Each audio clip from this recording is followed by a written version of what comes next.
रहे हैं। कैसा लगता है भिलाई, यहाँ के लोग कैसे हैं? मतलब आपने पर्सनली ऑब्जर्व किया होगा, उसके बाद कहीं बहुत गए भी अच्छे होंगे। संस्कार भी हैं, भावनाएं भी हैं, और यहाँ के लोग बहुत सरल सहज लोग दिखाई देते हैं। ऐसा लगता है कि जैसे अभी विकास की सारी सीढ़ियाँ चढ़ने के बाद भी यहाँ संस्कार जीवित हैं, धर्म जीवित है, परंपराएं जीवित हैं।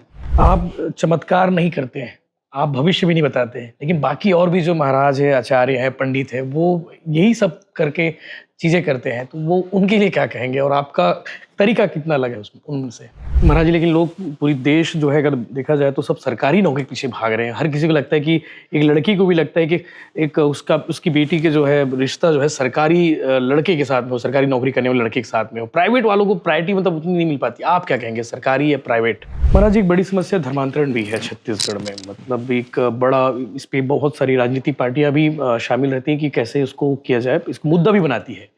आप इसको समाधान का रास्ता क्या बताएंगे? धर्मांतरण एक बड़ा मुद्दा है इस पे। छत्तीसगढ़ में भी शराबबंदी की कहीं गुंजाइश नजर आती है कि छत्तीसगढ़ में भी शराबबंदी होनी चाहिए, क्योंकि लगातार हाथ से अपराध कहीं ना कहीं कनेक्शन होता है एक नशा का।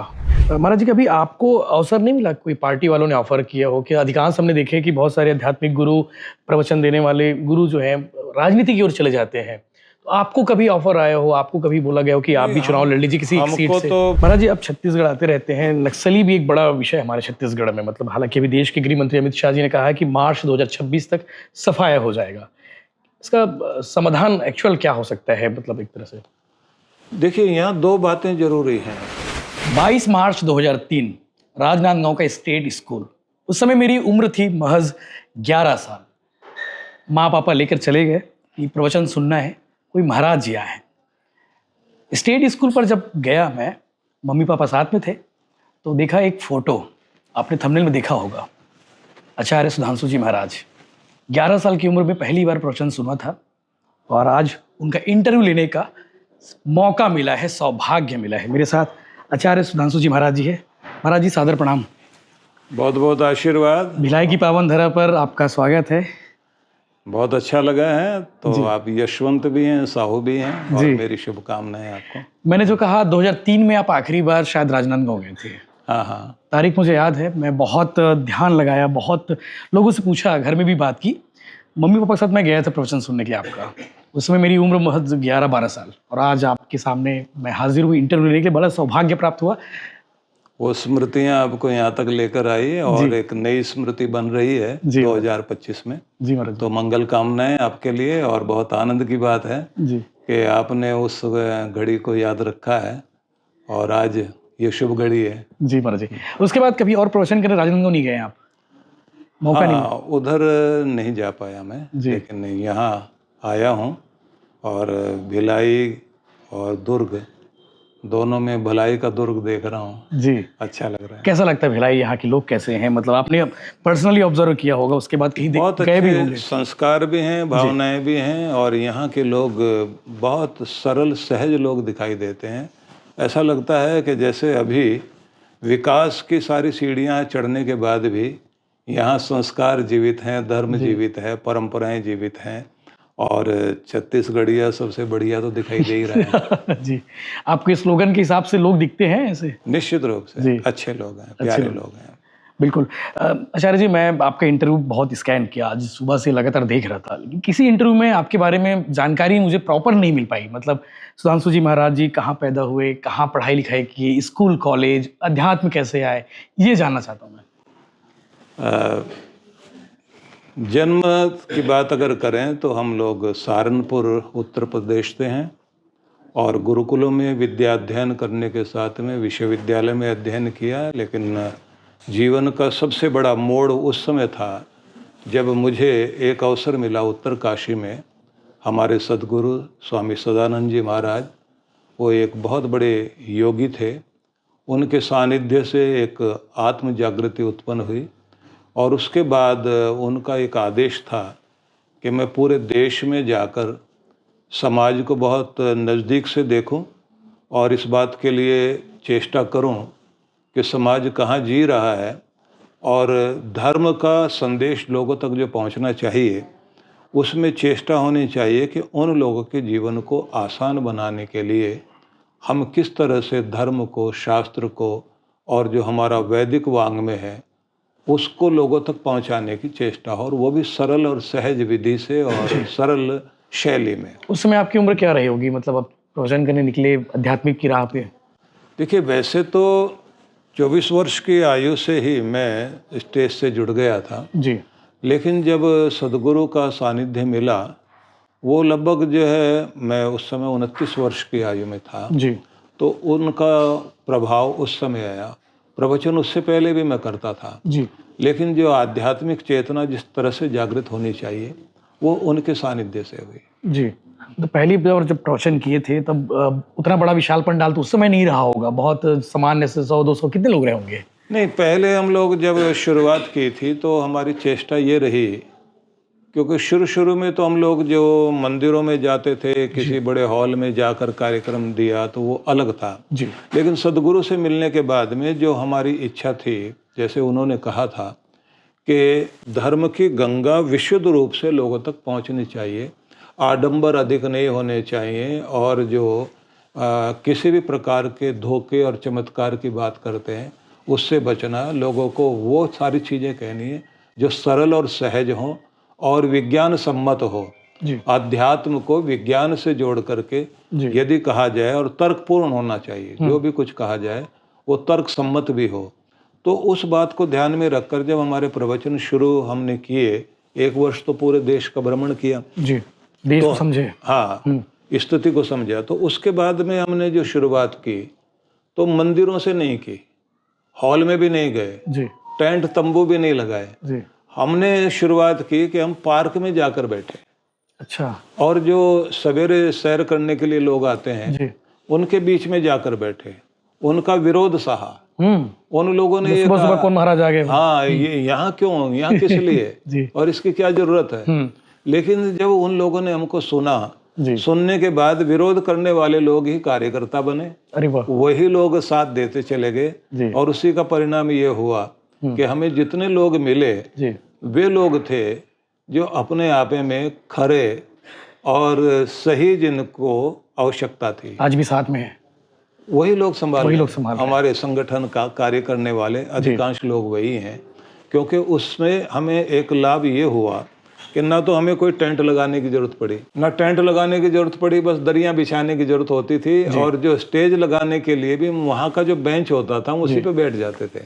अच्छा तो अपनी तरफ से एक माइक, और वो भी छोटा सा माइक लेकर आते थे जी तो 2 स्पीकर रख लिए, जी तो उसी से हम लोग काम करते थे। लेकिन एक बड़ी अद्भुत बात थी जी कि उस समय जो संख्या आती थी, पूरा पार्क भरता था, जी और लोग घूमते भी रहते थे, भ्रमण भी होता रहता था। जी बहुत सारे लोग चलते चलते सुनते थे, फिर बाद में बैठ कर के जो बेंचों पे बैठ के सुनते थे, फिर सामने आके बैठ जाते थे।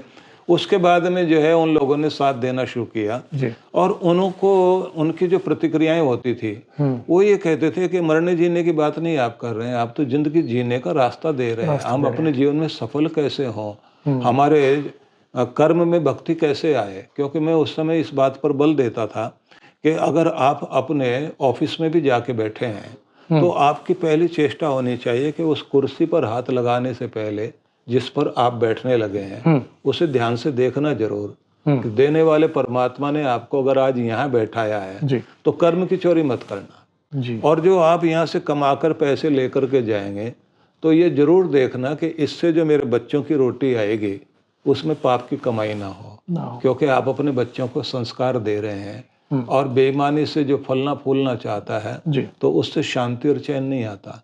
और जब वो पहला रोटी का टुकड़ा तोड़ो जी तो एक बार उसे ध्यान से देखना जरूर कि कमाया कैसे है, इसमें किसी के आंसू तो नहीं है, किसी का हक मार के तो नहीं लाए, किसी की हाय तो नहीं लगी है। किसी की आय तो नहीं है। तो जी वो जो चीजें होती थी, जैसे मैं कहता था कि जब आप अपने घर में प्रवेश करते हैं तो दरवाजे की घंटी बजाने से पहले एक बार ऊपर वाले के साथ संबंध जोड़ के प्रार्थना करना कि ये मेरा घर नहीं, प्रेम मंदिर है, ये मेरी दुनिया छोटी सी दुनिया है, भगवान इसको आबाद रखना, और मुझे यहाँ और सारी चीज़ें देने से ज़्यादा प्रेम देना चाहिए। मैं अपने घर में जाऊँ तो उस धागे को लेकर जाऊँ जिस धागे से सब बांधा जा सकता है, और वो प्रेम का धागा है। जी तो वो चीज़ें लोगों को समझ आती थी, जी और लोगों ने बहुत साथ दिया। जी। महाराज जी, विश्व जागृति मिशन कितने साल हो गए इस संस्था को, और अभी देश भर में, साथ मतलब देश भर में तो है ही, दुनिया भर में भी इस संस्था में लोग काम कर रहे हैं? 91 में हम लोगों ने इसकी जी। स्थापना की थी और तब से लेकर के आज तक लगभग 86 ब्रांचेज भारत में हैं और 11 देशों में हम लोग बाहर कार्य कर रहे हैं। जी। और हम लोगों के स्कूल हैं, विद्यालय हैं, गुरुकुल हैं, अनाथालय हैं, हॉस्पिटल हैं, वृद्धाश्रम है, गौशालाएं हैं, लगभग 10 गौशालाएं हम लोग चलाते हैं। जी। और पूरे देश में मंदिरों का निर्माण कराया है, ध्यान मंदिर हम लोगों ने बनाए हैं। ध्यान मंदिर हमारा जो हिमाचल प्रदेश में है, जी। जो ध्यान स्थल है उसमें पूरे साल में कैंप भी लगता है जिसका? कैंप भी लगता है, विश्व भर के लोग वहाँ पहुँचते हैं। अच्छा, ये कब लगता है महाराज जी कैंप? ये गर्मियों में, क्योंकि वहाँ जब बर्फ नहीं होता जी। उस समय जो है वो अनुकूल रहता है वो जगह? हाँ, अनुकूलता रहती है, तो उस समय लोग ज़्यादातर आते हैं। वैसे पूरे वर्ष भर में कुछ न कुछ चलता रहता है। आप चमत्कार नहीं करते हैं, आप भविष्य भी नहीं बताते हैं, लेकिन बाकी और भी जो महाराज है, आचार्य है, पंडित है, वो यही सब करके चीजें करते हैं, तो वो उनके लिए क्या कहेंगे, और आपका तरीका कितना अलग है उसमें उनसे? देखिए, अलग से मतलब नहीं है, हम यही कहते हैं वर्तमान से भविष्य बनेगा। जो आज वर्तमान की ईंट है वो भविष्य के भवन का निर्माण कर रही है। इसलिए आपके हाथ में जिंदगी जो है वो ना बीते हुए कल में है, ना आने वाले कल में है। जिंदगी उस पल में है जो आप जी रहे हैं। इस पल को अगर आप संभाल लेते हैं और इसको आप सुरक्षित करते हैं, इसको अच्छा बनाते हैं, तो निश्चित रूप से आपका भविष्य अच्छा होगा। बाकी और भी बाकी में बहुत अच्छी बात कही आपने, मतलब आप मौजूदा चीज़ों पे जीने की बात करते हैं, आध्यात्मिक बातें हैं वो कहीं ना कहीं।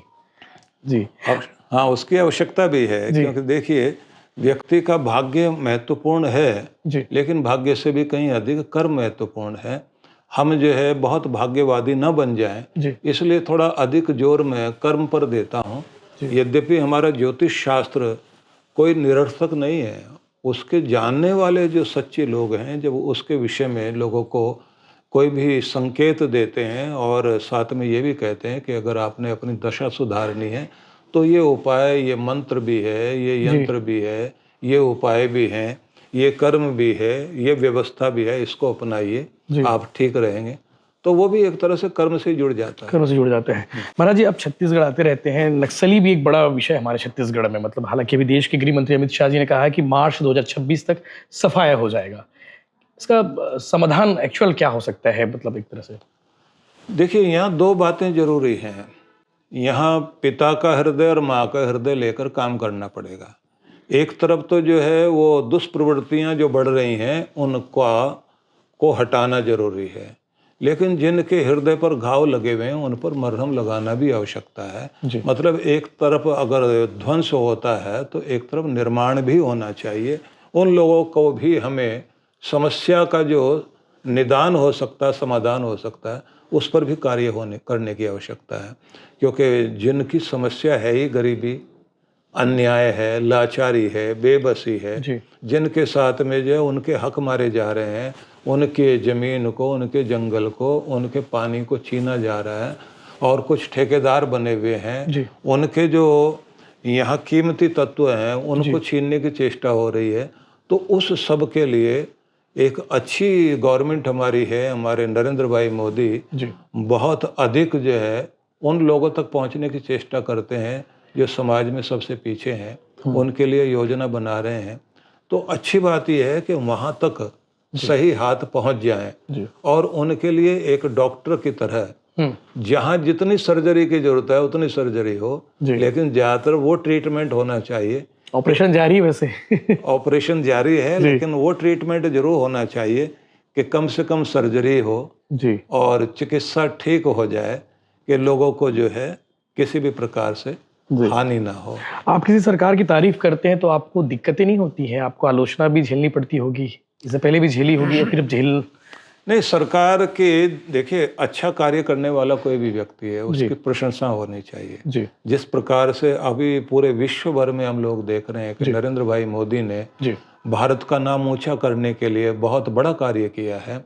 हमारे देश का झंडा एक तो उन्होंने ऊंचा तो बनाया ही है, दुनिया भर में और भारत में भी झंडा ऊंचे ऊंचे झंडे लगाए हैं। और बड़ी बात तो यह है कि जब चांद के उस भाग में भी भारत का झंडा लगा दिया जहां दुनिया का कोई देश नहीं पहुंचा, तो किसी के झंडों में चांद सितारे होंगे, हम लोग तो चांद सितारों पर झंडा लेकर गए हैं। तो ये नरेंद्र भाई मोदी की ये विशेषता तो है ही है जी। और इसरो जो जिस तरह से आज कार्य कर रहा है, प्रोत्साहन देना जी। तो विज्ञान को और जवान को दोनों को ताकत दी है।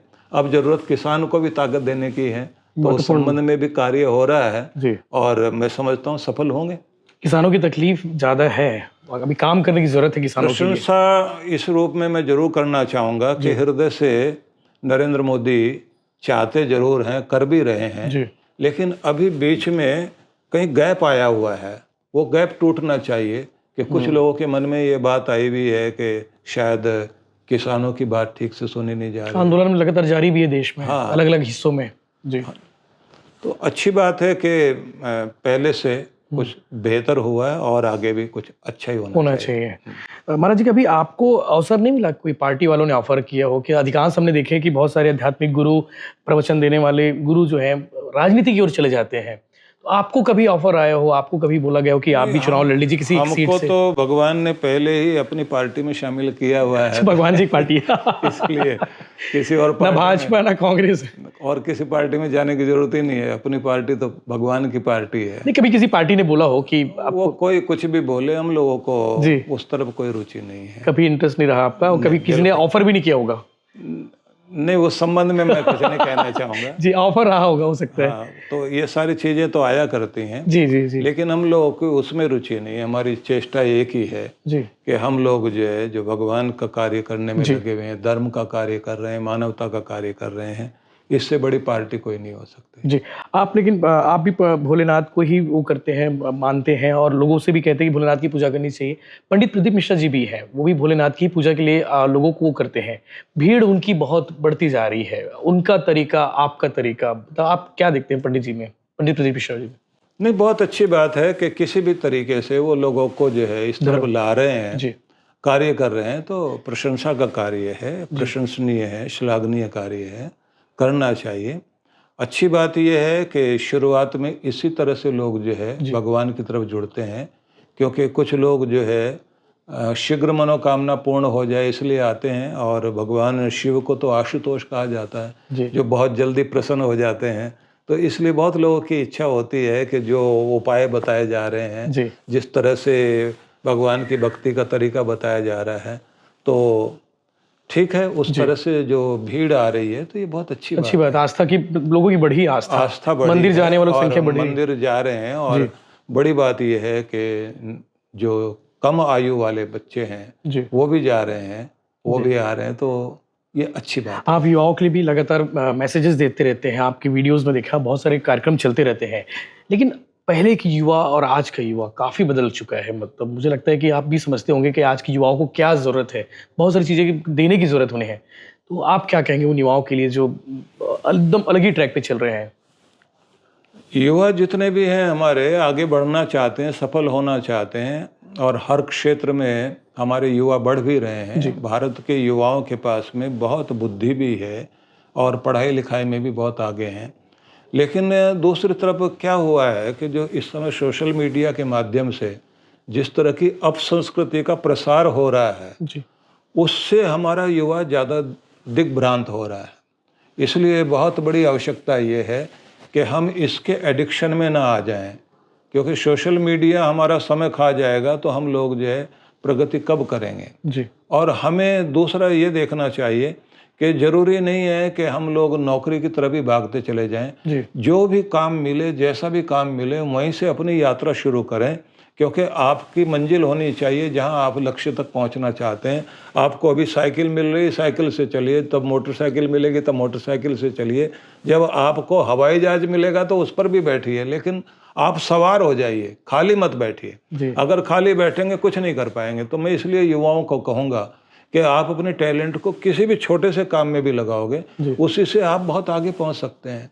कितने कितने ऐसे लोग हैं जिन्होंने छोटा छोटा काम अपना शुरू करते करते और वो कितना बड़ा कार्य करते हुए अपनी पहचान बना गए। इसलिए खाली नहीं बैठे, अपनी डिग्री के साथ ये नहीं सोचें कि हमको जो है इतना बड़ा जॉब मिलना चाहिए। तो दो ही तरीके हैं, या तो किसी के नौकर बनेंगे या फिर नौकरी देने वाले बनेंगे। जी। तो नौकरी देने वाले बन जाएं तो बहुत अच्छा जी। है, कहीं से शुरुआत करें, जरूर करें। महाराज जी, लेकिन लोग, पूरी देश जो है अगर देखा जाए तो सब सरकारी नौकरी के पीछे भाग रहे हैं। हर किसी को लगता है कि, एक लड़की को भी लगता है कि एक उसकी बेटी के जो है रिश्ता जो है सरकारी लड़के के साथ में हो, सरकारी नौकरी करने वाले लड़के के साथ में हो। प्राइवेट वालों को प्रायोरिटी मतलब उतनी नहीं मिल पाती। आप क्या कहेंगे, सरकारी या प्राइवेट? सरकार को जो काम करना चाहिए वो तो अवसर मिलना ही चाहिए युवकों को। जी। प्रदेश में भी और केंद्र में भी अवसर मिलने चाहिए। लेकिन मैं ये निवेदन करना चाहूँगा कि आप जैसे गुजरात में, राजस्थान में देखते हैं, वहाँ के लोग और वहाँ के युवा नौकरी को कम पसंद करते हैं, अपने बिजनेस को ज़्यादा पसंद करते हैं। जी। यूपी में देखा जाए, बिहार में देखा जाए, छत्तीसगढ़ तक में और मध्य प्रदेश में भी मैं देख रहा हूँ, जी। वो जॉब करने की तरफ ज़्यादा भाग रहे हैं। सरकारी नौकरी पीछे, सरकारी नौकरी करें या प्राइवेट मिल जाए, जी, जॉब करना है। जॉब कर, ये कोशिश नहीं करते कि भाई अपना बिजनेस खड़ा करें, जी, अपना छोटे छोटे काम से आप बड़ा काम करें। किसी का भी छोटा छोटा काम जो है आने वाले समय में बहुत बड़ा हो सकता है। तो अगर उस तरफ ध्यान देंगे तो मुझे लगता है बहुत अच्छी प्रगति कर सकते हैं। देखिए, किसी समय में जापान ने जी, छोटे छोटे घरेलू उद्योग शुरू करके या घरों में काम करते करते बड़ी बड़ी कंपनियों के लिए वो ऐसे कलपुर्जे बनाते रहे, जी, और उन लोगों ने जो है इतनी बड़ी तरक्की की। आज आप देखते हैं पूरे विश्व में आर्थिक सप्लायर स्थिति वगैरह। में जी, जापान बहुत आगे है। तो कोरियन लोग जो है, अभी आप साउथ कोरिया में देखें जी, तो वहाँ भी इसी तरह काम हो रहा है। अब तो वियतनाम वाले शुरू हो गए हैं, जी, तो वो भी अपनी प्रगति, क्योंकि इतना बड़ा युद्ध झेला उन्होंने और कहाँ से कहाँ वो बेचारे उठ गए पहुंच वापस। गए थे, जी, दोबारा उठ रहे हैं। जी, तो चाइना ने भी इसी तरह से अपनी उन्नति की है। जी, तो मैं ये कहूँगा कि हमारा देश जो है युवाओं का देश है, और यहाँ तो बहुत बड़ी शक्ति है युवाओं की। तो कुछ भी काम, और केवल शहर की तरफ भागने से कुछ नहीं होगा। जी, अपने गांव में रह कर के वहाँ जो कुछ कर सकते हैं आप। जी, और अब तो इतनी तरह के अनाज और इतनी तरह की सब्जियां और इतने तरह के लघु उद्योग, इतने तरह के अलग अलग काम जी, जो है गांव में हो सकते हैं। वहाँ से काम शुरू किया जाए, जहाँ भी आप हैं वहाँ से अपने आप को बढ़ाया जा सकता है। बिल्कुल। क्योंकि आज आप अपने घर में बैठे बैठे पूरे विश्व के साथ जुड़े हुए हैं, जी, इसलिए जितना अच्छा अवसर आज है इतना पहले कभी नहीं था। बिल्कुल, इसका सदुपयोग करना चाहिए सोशल मीडिया का। बिल्कुल, अपने सोशल मीडिया का सदुपयोग करें, एडिक्शन में ना आए, ना रहे तो अच्छा होगा कि इस तरह से प्रगति की जा सके। महाराज, एक बड़ी समस्या धर्मांतरण भी है छत्तीसगढ़ में। मतलब एक बड़ा, इस पे बहुत सारी राजनीतिक पार्टियां भी शामिल रहती हैं कि कैसे इसको किया जाए, इसको मुद्दा भी बनाती है। आप इसको समाधान का रास्ता क्या बताएंगे? धर्मांतरण एक बड़ा मुद्दा है इस पे। देखिए, इसमें तो सारे समाज को जागृत होना पड़ेगा कि आपके कितने सारे लोगों को किस तरह से बहका करके धर्मांतरण किया जा रहा है। अपने आप को सुरक्षित करने के लिए इस समय सजग भी होना पड़ेगा, और जो लोग ये धर्मांतरण कर रहे हैं उनके विरुद्ध में अभियान भी चलाए जाए, और इसके ऊपर कानून भी। हमारे भोले भाले छत्तीसगढ़िया भाई बहने लोग इसमें शामिल हो जा रहे हैं। बहुत जो शिकार गांव हो में जा रहे रहने वाले सरल लोग हैं, उनको चमत्कार के नाम पर, दवाई के नाम पर, कोई और तरीके, पैसे देकर, सुख सुविधा देकर, किसी और तरीके से, जैसे भी तरीके हो सकते हैं, बहकाया जा रहा है। तो उनको बचाने के लिए एक जागरण अभियान चलना चाहिए। जी, समाज को भी इसमें काम करना चाहिए, और हमारे गवर्नमेंट को तो सख्त कानून बनाना चाहिए। जी। महाराज जी का आखिरी सवाल लूंगा। गुजरात में शराबबंदी है, आप गुजरात की बातें करते रहते हैं। छत्तीसगढ़ में भी शराबबंदी की कहीं गुंजाइश नजर आती है कि छत्तीसगढ़ में भी शराबबंदी होनी चाहिए? क्योंकि लगातार हाथ से अपराध कहीं ना कहीं कनेक्शन होता है एक नशा का, तो इस पर क्या समाधान? शराब से ज़्यादा जो दूसरे गंदे नशे हैं उनसे बचाना चाहिए। जी, क्योंकि जो गंदे नशे हैं, जिनके द्वारा जो है एडिक्शन में आकर के बच्चे, हमारे युवा, वो जिस तरह अपनी ज़िंदगी से खिलवाड़ कर रहे हैं, अमीरों से के बच्चों से लेके गरीब तक के बच्चे, ये नशे का व्यापार इतना खतरनाक है। अफ़गानिस्तान से शुरू हुआ, आप समझ लीजिए कि ये हिमाचल प्रदेश में, पूरा पंजाब इसमें डूबा हुआ है, और इस तरह से उत्तर प्रदेश में भी ये चीज़ हो गई, और पूरे देश में फैल गया, महाराष्ट्र में फैल गया। इसलिए इस समय जो है सावधानी बरतनी पड़ेगी। इसका खतरा बहुत ज़्यादा है, क्योंकि ये दिखाई नहीं दे रहा है जी, और ये भी एक आतंकवाद की तरह से बहुत बड़ा हमला है। इससे तो बचने की जरूरत पड़ेगी। जी। आखिरी सवाल, कुम्हारी में ब्रह्मलोक आश्रम तैयार हो रहा है, आकार ले रहा है, आप लगातार उसकी मॉनिटरिंग भी कर रहे हैं। कितने दिनों में कंप्लीट हो जाएगा और भिलाई छत्तीसगढ़ वालों को कितना एक नया स्पॉट मिल जाएगा, एक नया मंदिर मिल जाएगा जहाँ पे लोग पूजा अर्चना करेंगे, एक नया पर्यटन स्थल की तरह भी उसे लिप दिखेंगे? 1 वर्ष के अंदर अंदर हम लोग जो है, जो इस समय इतना बड़ा शिवालय बनने जा रहा है, वो निश्चित रूप से तैयार हो जाएगा और हम लोग ये अनुभव करेंगे कि 1 वर्ष बाद एक अच्छा बड़ा समारोह और उद्घाटन होगा, जी। जिसमें सब लोग आनंद ले सकेंगे। तो वो समय नज़दीक आ रहा है और यहाँ के लोग बहुत अच्छे ढंग से कार्य कर रहे हैं। ये मैं भिलाई के, जी। दुर्ग के, रायपुर के और भी छत्तीसगढ़ के बहुत सारे प्रेमी लोगों का साथ मिल रहा है। जी। आने वाले समय में यह बहुत सारे लोगों के लिए अध्यात्म की जागृति का केंद्र के रूप में दिखाई देगा। आप लगातार मॉनिटरिंग भी कर रहे हैं उसकी? हाँ, बस मेरी मंगल कामनाएं सभी के लिए और मैं चाहूँगा कि इस आश्रम में आप सब लोगों का योगदान भी, साथ भी मिलना चाहिए, क्योंकि भगवान शिव का वो स्थान बनने जा रहा है जहाँ बैठकर व्यक्ति अगर आँख में आंसू लेकर आएगा तो मुस्कान लेकर वहाँ से वापस जाएगा, उसकी झोलियाँ भरेंगी, उसकी मनोकामना निश्चित रूप से पूरी होगी, क्योंकि भोलेनाथ के दरबार से कोई कभी खाली हाथ नहीं जाता। जी।